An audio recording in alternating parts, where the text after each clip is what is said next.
साथियों, आपने synovial joint के बारे में सुना होगा। साइनोवियल जॉइंट वे जॉइंट होते हैं जिनके बीच में एक साइनोवियल मेम्ब्रेन होती है और उसके बीच में साइनोवियल फ्लूइड भरा होता है। ये जॉइंट सबसे ज्यादा गति करते हैं, मूवेबल होते हैं। ये भी डेली की एक्टिविटी होती है, उनमें साइनोवियल जॉइंट का अहम रोल होता है। साथियों, हमारे शरीर में साइनोवियल जॉइंट की संख्या 6 होती है। 6 साइनोवियल जॉइंट होते हैं जो हमारे प्रत्येक काम के लिए महत्वपूर्ण जिम्मेदारी निभाते हैं।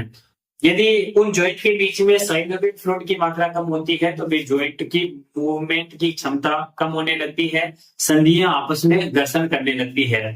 तो वे 6 साइनोवियल जॉइंट कौन कौन से हैं, इस वीडियो में हम बात करने वाले हैं। मेरा नाम डॉक्टर कैलाश धाकड़ और मैं श्री हरियोगी चिकित्सालय मंगलवाड़ में अपनी सेवाएं दे रहा हूँ। यदि आपके परिवार के किसी भी सदस्य को जॉइंट से रिलेटेड परेशानी है, back pain, knee pain, sciatica, slip disc और घुटनों में दर्द है, तो आप हमारे क्लिनिक विजिट कर सकते हैं और डिस्प्ले पे जो नंबर चल रहे हैं उन पे आप संपर्क कर सकते हैं। साथियों, साइनोवियल जॉइंट 6 प्रकार के होते हैं। उनमें पहला जॉइंट है बॉल एंड सॉकेट जॉइंट। साथियों, आपने कई बार सुना होगा कि हम हाथ को चारों तरफ घुमा सकते हैं, वहीं पर आप कोहनी को केवल एक साइड में घुमा सकते हैं। फिर आप कलाई को चारों तरफ मोड़ सकते हैं, अंगुलियों को घुमा सकते हैं, घुटने के जॉइंट को एक तरफ खोल सकते हैं। वहीं पर हिप जॉइंट है, उसको चारों तरफ घुमा सकते हैं। क्या आपने कभी सोचा इस तरह की अनियमितताएं क्यों है? एक जॉइंट को हम चारों तरफ घुमा पा रहे हैं जबकि एक जॉइंट को हम एक साइड में ही घुमा पा रहे हैं। हमारे शरीर में कुछ जॉइंट ऐसे भी है जो गति नहीं करते हैं, ठीक है। तो इन चीजों का अंतर समझने के लिए आपको सबसे पहले जॉइंट को समझना पड़ेगा और जॉइंट में साइनोवियल जॉइंट जो है उनको अलग से समझना पड़ेगा। जितने भी साइनोवियल जॉइंट है उनको 6 भागों में डिवाइड किया गया है। पहला बॉल एंड सॉकेट जॉइंट, जिसमें हमारे कंधे का जॉइंट आता है जिसको हम चारों तरफ से घुमा सकते हैं। हमारा हिप जॉइंट आता है जिसको हम चारों तरफ से घुमा सकते हैं।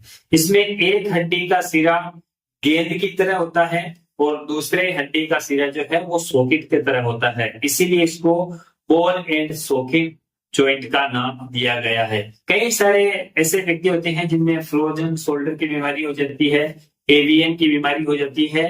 ये साइनोवियल फ्लूइड की कमी की वजह से और जॉइंट में गैप खत्म होने की वजह से होता है। दूसरा जॉइंट है कोल संधि यानी हिंग जॉइंट। एक ऐसी संधि जिनको एक तरफ खोल सकते हैं, जिस तरह से हमारी खिड़कियां खुलती है, गेट खुलते हैं, उसी तरह से ये जॉइंट खुलते हैं।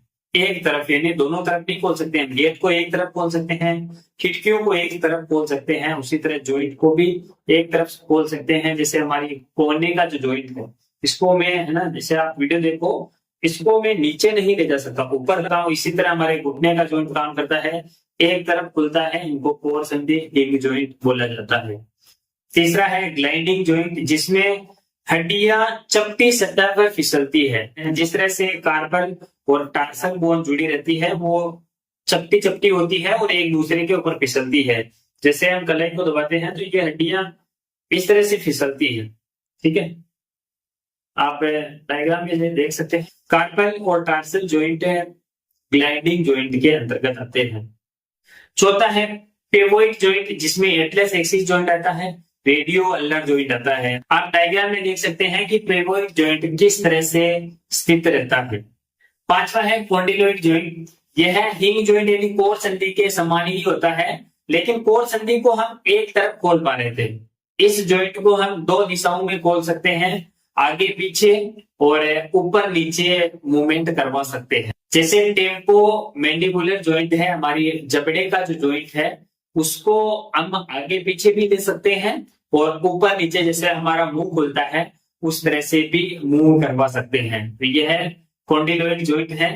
छठा और लास्ट जॉइंट है सैडल जॉइंट। इसमें एक बोन का उत्तल सिरा दूसरी बोन के अवतल सिरे से जुड़कर संधि बनाता है। यह जॉइंट स्वतः गति नहीं कर पाता है, स्वतः गति असंभव है। उदाहरण की बात करें तो मेटाकार्पल अस्थि और ट्रेपेजियम बोन के बीच में जो जॉइंट पाया जाता है उसको सैडल जॉइंट बोला जाता है। वे जॉइंट जिनमें साइनोवियल मेम्ब्रेन होती है, कार्टिलेज होता है और कार्टिलेज के बीच में, उन जॉइंट के बीच में साइनोवियल फ्लूइड भरा होता है। यदि आपके घुटने में, आपके शोल्डर जॉइंट में, आपके हिप जॉइंट में और जितने भी साइनोवियल जॉइंट है उनमें साइनोवियल फ्लूइड की मात्रा यदि कम होगी तो आपके जॉइंट सही ढंग से गति नहीं कर पाएंगे और आपकी डेली की एक्टिविटी में परेशानी आएगी।